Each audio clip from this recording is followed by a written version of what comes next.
Di sebuah kelas yang hangat, guru mengajukan pertanyaan yang menarik kepada murid-muridnya tentang hujan. Guru dengan penasaran bertanya lebih lanjut tentang jawaban bocah itu. Bocah itu bersiap untuk menjelaskan makna dalam dari jawabannya yang lebih dalam. Bocah itu dengan penuh percaya diri menjelaskan bahwa jika hujan terjadi di hati, ia akan membawa tisu.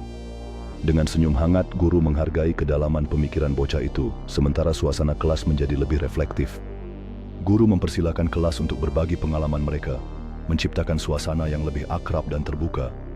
Kelas dipenuhi dengan suara ceria saat siswa berbagi cerita pribadi mereka tentang hujan dan perasaan.